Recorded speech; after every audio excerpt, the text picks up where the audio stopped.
Hello, everyone. Welcome to Conversations with Sekani, a podcast for people in their 20s who are trying to figure out life and not get lost along the way.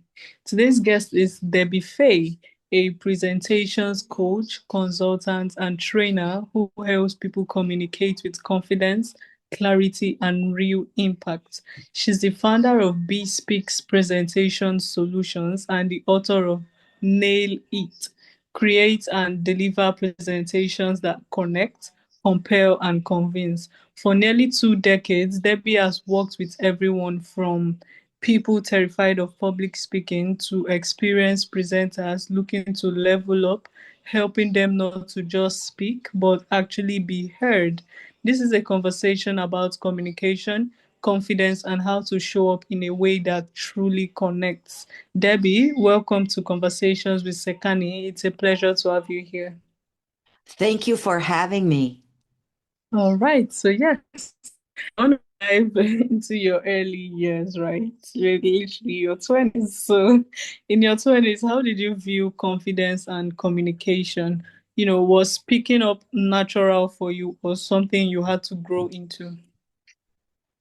When I was in my 20s, I was very good at speaking up at university. I was really good at speaking up in the job that I had. Oh, well, in my professional jobs as well, I was good at speaking up. I didn't have the opportunity to present often. I was a instructor for a computer company. I used to teach their customers how to use their products. And so I was really good at teaching. I have a teaching degree from Mm. university. And so I've always been comfortable in front of people. I have a background in theater. I was interested in performing from the time I could walk and talk. So I've always been interested in both being on stage, but also really interested in getting other people on stage. I used to put my poor siblings and cousins through a production of The Sound of Music every time we would go to my cousin's house to visit. That was torture for them. But then when my children, yeah, it was terrible. It was even worse for my aunts and uncles and my parents who had to watch these performances. Um, and then when my children were very small, I started a talent show at my kids' elementary school. Another woman and I started this talent show that we produced and directed for 7 years. And so every year we would have 150 students and teachers and parents would want to be in it.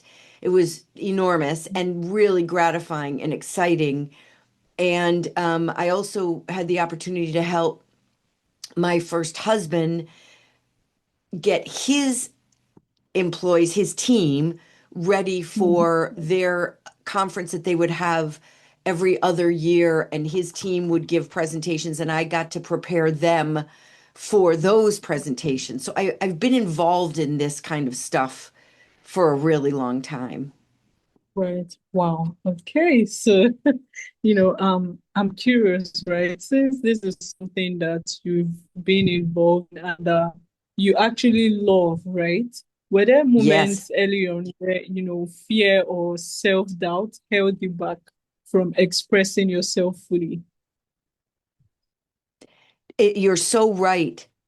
Mm. And in fact, not just young people, not just people in their 20s, but people Mm. who are in their 50s and 60s who are have jeopardized their Mm. careers because they've been afraid to speak. They have been afraid to communicate in meetings or and really terrified of presenting in front of their colleagues or in front of big groups of people. It's really a shame.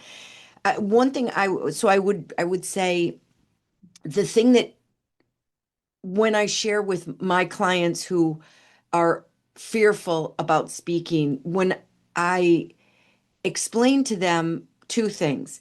Number one, presentations are not performances, they are Mm, communications. When you are presenting, you're presenting ideas, right? You're mm, trying to persuade right. people to do something or motivate them, inspire them, inform them about something. All of these different kinds of presentations are communications.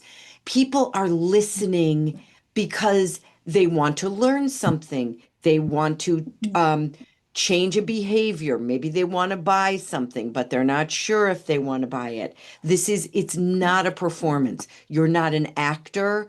You're not supposed to be entertaining. You're supposed to be mm, communicating.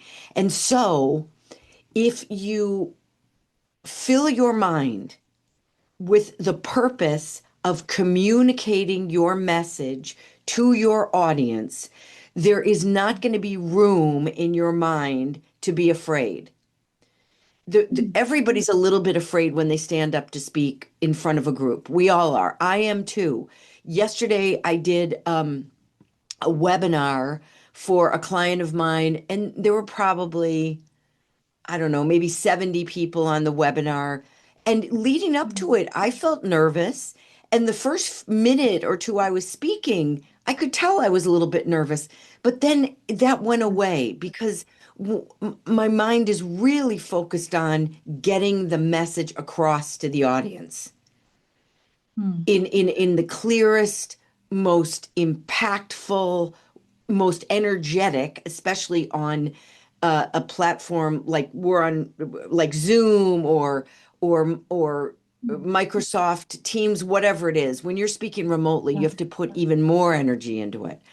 So mm, that's where my focus is getting the message across.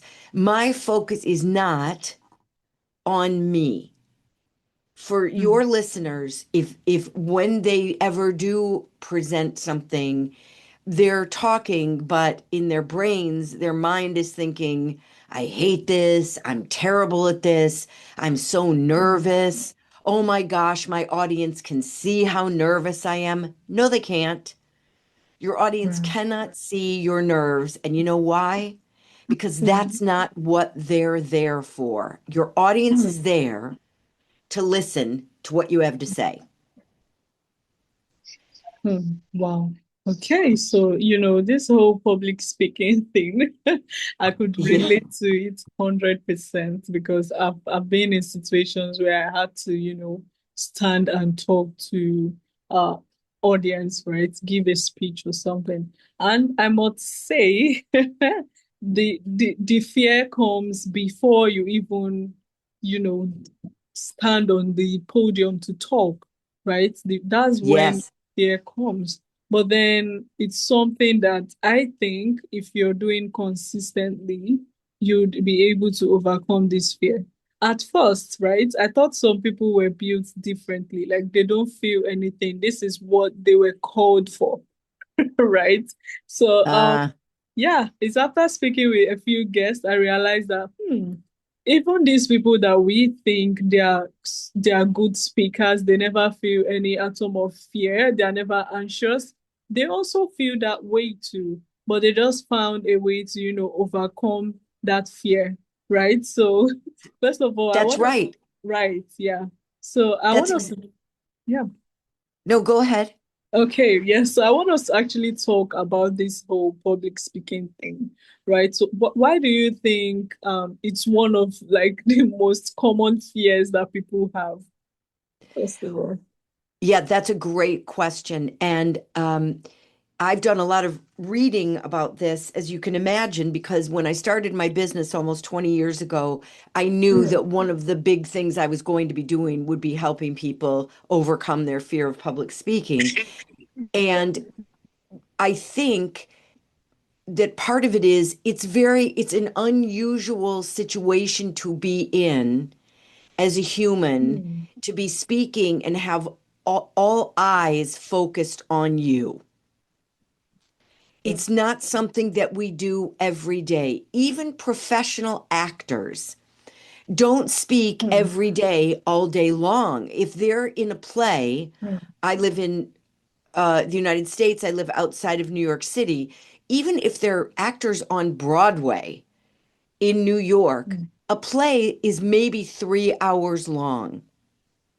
So mm, for 3 hours, they're on stage. The audience is not looking at them the entire time. And they are not looking right at the audience. When you're speaking to the audience, you are looking at them, they are looking at you. And I think that mm, there is something about that that feels so uncommon, if not mm, unnatural, that it actually activates a part of our brains, the amygdala, which tells us if we're in danger. And the amygdala is a really important part of our brains because it's really important to know when we're in danger, right?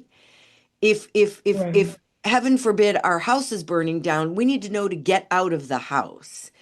If a Mm, tiger is chasing us, we need to know to run away from the tiger. If we step into the street and a car is coming, we know to step back onto the sidewalk. All of that's really important. And that's the amygdala's job. The amygdala is also a fast working part of our brain. It determines in seconds if we are really in danger. So when we have all these eyes looking at us and or even on a Zoom call, which I think you will agree, people tell me it's less nerve-wracking speaking on a platform like Zoom because you don't see everyone looking at you. right. So there is something to that part. The Mm, more important thing to know is that our amygdala, this part of our brain that tells us we're in mm, danger, tells us very, very quickly, Sekani, that we are not in danger. That mm, having these people looking at us does not mean they want to do something bad to us. right. Really, the thing that perpetuates our nerves is that we are in our own heads telling Mm, ourselves how much we don't like it, telling ourselves that the audience can see how nervous we are. We're telling ourselves that the audience is judging us. They're never judging us.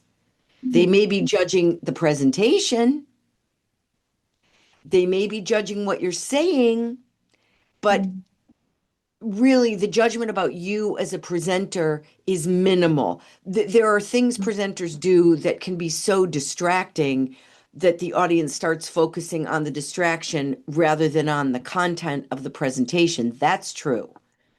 mm, That's absolutely true. But for the most part, if you're presenting a well put together presentation that you've practiced out loud, that is audience focused, mm, and you're not using fillers like and ah repeatedly or peppering your sentences with you know or for you you have a younger audience, right?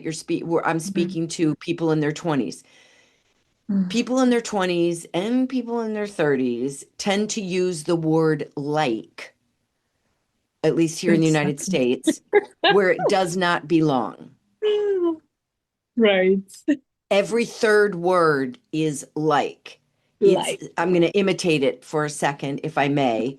So, like, I was saying, like, to this guy, like, that he, like, needs to be, like, more aware, like, of what he's saying because, like, it's really confusing, like, to understand him. I mean, like, it's crazy. Okay. Exactly. Yeah. Right. Yeah. That was spot on, I must say. Thank you. Thank you. So if you're if you can imagine, Right. maybe for your audience who's in their 20s, I'm way older than 20, but it's very, very, very hard for an audience to understand what your message is when every third word is like, and Mm, that word does not belong in the sentence. And I think you would agree, and I think your audience would agree, that listening is really hard work. mm, It's exhausting. So we want to be kind to our audience. We don't want to make it harder than it already is to listen to our message. Exactly. Wow. Okay. Yes, I must say thank you so much for that one. And You're, I'm you're learning a welcome. lot, right? As someone who, I hope to become a spokesperson, right, in the later Excellent. future, right? I must say I'm learning a lot. So, Oh, good. yeah, you talked about now we are talking about public speaking and fear, right? So, what do you think is a common shift, like a simple shift that can instantly make someone more confident when it comes to presenting? Another fabulous question. Here is the number one super secret to more confident presenting and also to better presentations. And it is this: practice your presentation out loud. Out loud. You must practice out loud. If you're um what people do is they think about what they want to say, and maybe they even write down notes about what they want to say. And they think that thinking about it and rereading their notes is practicing. That is not practicing. That's thinking about the presentation, but it does not count as practice. You must practice your presentation out loud. The first time through out loud is what I call a stumble through. It's not smooth because unless you've written a script, which I highly um, recommend against, I'm not a fan of a script because none of us are screenwriters. None of us are playwrights. We're not. And when we write, it sounds like writing. It doesn't sound like talking.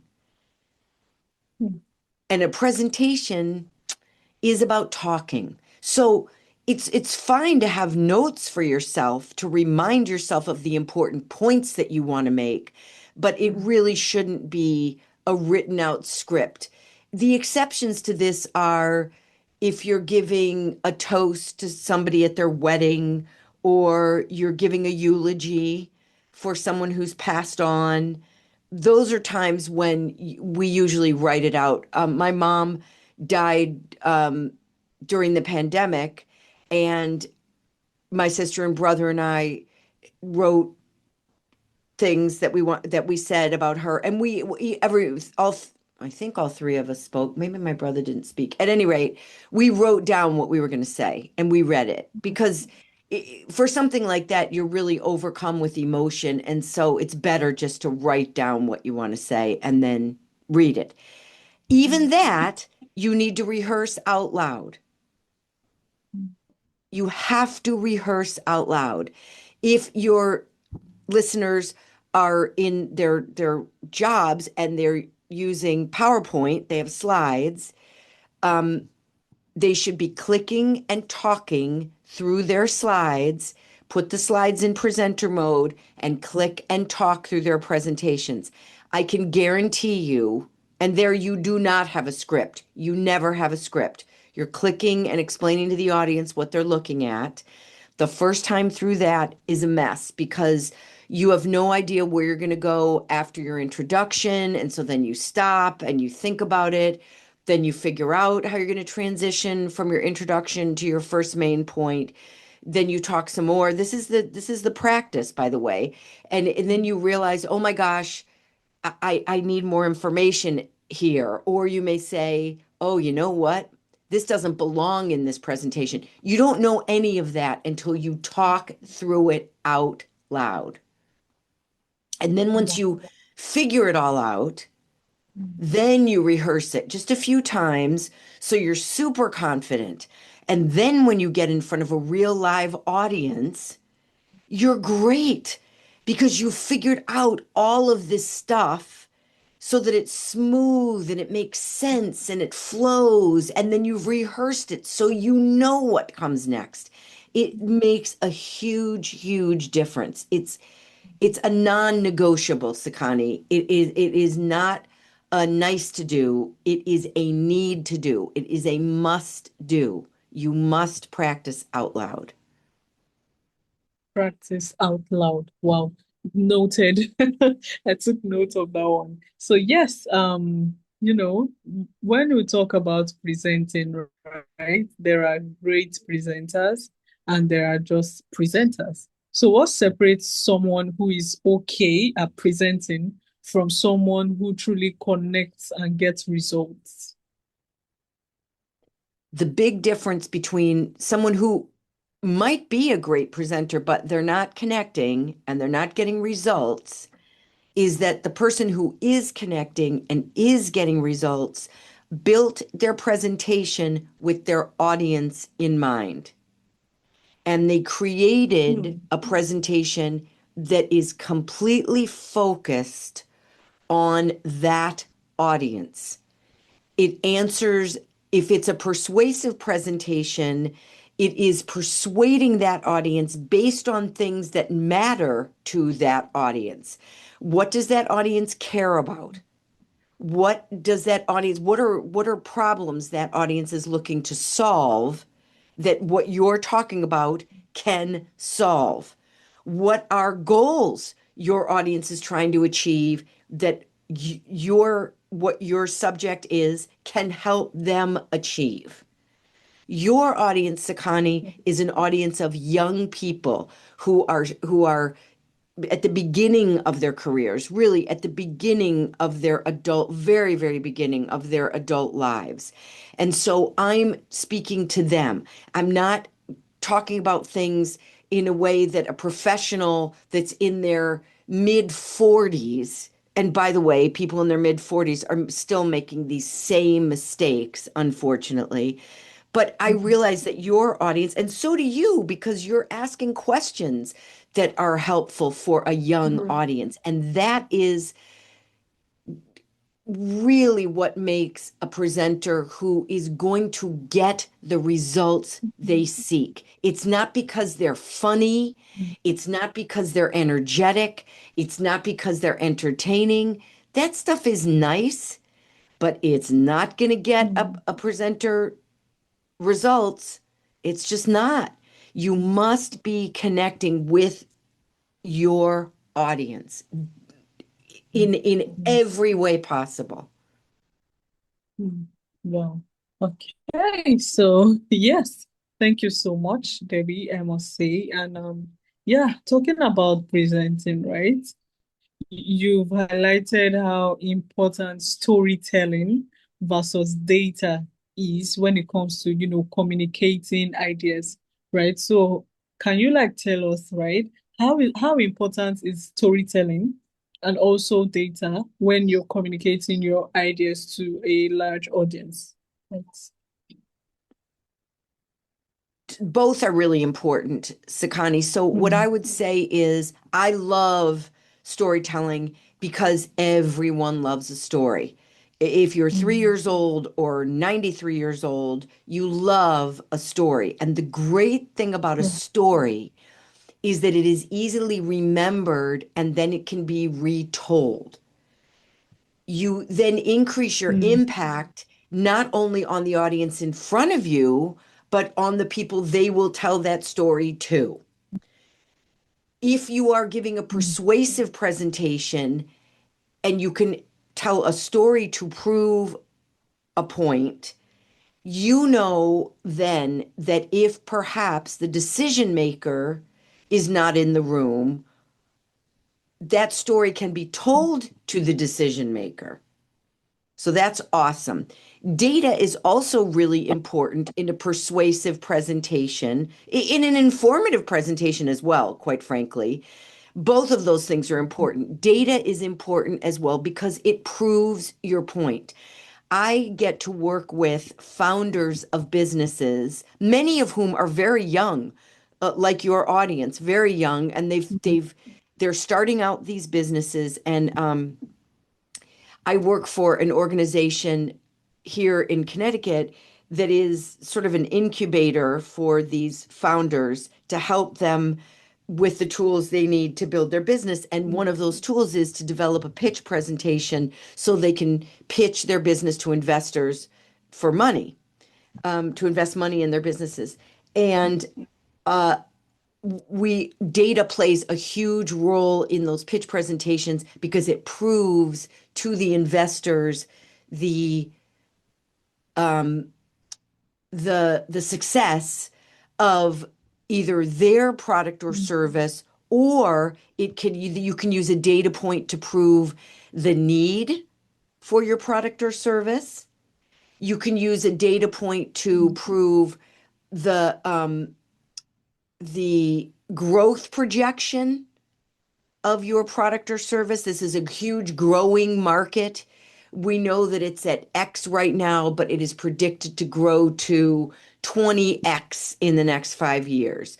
All of this kind of data is critical to a good persuasive presentation because it proves that what you're saying is really real, right? That what you're talking about is provable. So both of those things are really important for sales presentations, pitch presentations, persuasive presentations. Wow. Okay. Yes. So thank you so much, Debbie, I must say. And like I said before, I'm learning a lot, right? So, Oh, good. initially you spoke about trying to rehearse whatever speech you want to give, right? And then saying it out loud, right? So that's a phase of rehearsing. So, there's a difference between sounding like speaking with authority and sounding like you rehearsed something. So how can people, start to speak with authority without sounding like they rehearsed or they're like inauthentic? Uh, well, you kind of have to reverse those two things, Sakani. When you speak as you, from your own authenticity, Mm, you are going to sound more confident. You can't fake it. Human beings can sense somebody faking mm, it. Subconsciously, they read that you're not authentic and they will not believe anything you say. So you have to be you in exactly. order to be heard. And Mm, a young audience, the mm, earlier you realize that, the better, because that will project authority and confidence when you are confident enough to be yourself. Having said that, you want to be your best professional self. So in a meeting, you want to be sitting up straight. You want to be sitting on the edge of your mm, seat, not slouching in your seat, with both hands on the table, mm, leaning a little bit forward to show engagement. You don't want to be speaking in the casual way that you do when you're speaking with friends. You want to have thought through the point that you want to make and probably have rehearsed it so that when you make this point, let's say you're just trying to make a point in a meeting about a particular issue. I would even rehearse that at home so you know when you get in that meeting, because you're the youngest person in the room, you will know exactly what you're going to say so that you can look around the table and make eye contact with everybody at the table and say your point succinctly and powerfully, and then be done making your point. And mm. that will be Right. impressive. That alone will be Mm, impressive. People will take notice of you. mm. Wow. Okay. Yes, thank you so much, Debbie. And finally, right, although I'm not sure, something might come up. All right. So I spoke with a guest recently and I asked this one question, right? Because we are in a digital world right now. And I asked, Yes. like, what skill do you think people need to get or need to work on in a digital world that can help us thrive? And he said communication, right? So do you think communication skills are like becoming more important or less in this digital age and time? Well, I would agree with your previous guest. I think communication has been important, is important, and will always be important. Humans are always going to be communicating with one another. They're going to find ways to be able to do it face to face. I know we do a lot of communicating via email. I still think that humans are always going to need the human connection, the human communication. People will still be meeting in meetings and proposing their own ideas and discussing these ideas and nailing down the steps to these ideas and then reviewing a particular idea once it's been initiated. That is never going to go away. The human part of business, I know AI is enormous, gigantic now.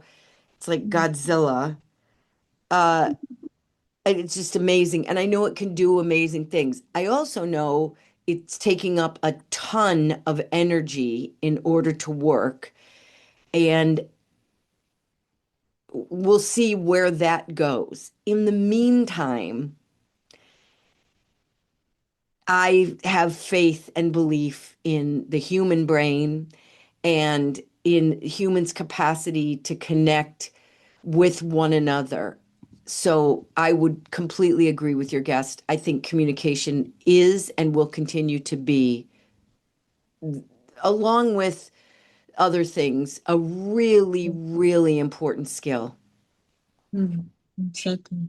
Right. So yes, thank you so much, Debbie, for that amazing take. Right. Which leads me to my final question for today. So, for someone in their 20s trying to build their career, express their ideas, and stand out, right? What advice would you give them about finding their voice and communicating with confidence? Go for it. Start Hmm. doing it. Start today. There's, what are you waiting for? They need to simply do it. They need to take their idea and jot it down, make sure it's audience focused and Hmm. well structured and within the time limit of whatever time they're going to be having. And then they need to practice it out loud and then communicate it and see how that goes and then do it again. We are all evolving and working on our presentation skills and our communication skills all the time. There is no better time to get started than today. To do right. Exactly. Thank you so much, Debbie. And yeah, it brings me to the final segment of my podcast. It's called the rapid fire segment. Okay. So starting now, would you prefer confidence or preparation? I'd say preparation is going to build confidence. Okay. Slides or no slides? Ah, depends on what it is you're talking about. Right. Okay. So story or statistics? Again, it depends on what your subject matter is, and often both. Okay, right. All right. So, what is one habit to instantly improve communication? Listening. Listening. Wow. And finally, what is one skill every person in their 20s should master? Wow. Well, I'll go back to communication, which involves listening as well as speaking. As well as speaking. Right. Wow. Okay. Yes. Thank you so much, Debbie. I must say this has been a powerful communication. It's a reminder that communication isn't just about speaking, it's about being understood.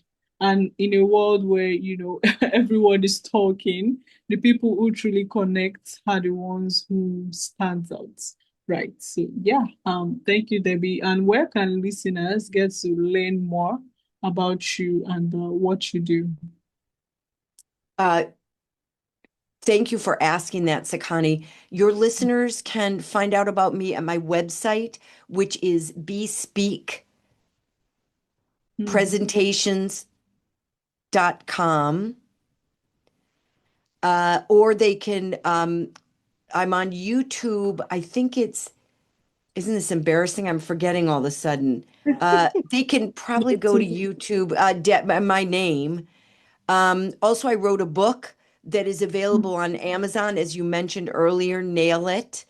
They can find that at any online bookseller. There's several of them that are selling the book. And they can also find me on LinkedIn, Debbie Fay, on Facebook as Bespeak. And I think that's about it. The best bet is really my website. There's over 100 blog articles on my website that talk about nerves and presentations, everything around presentations and communicating.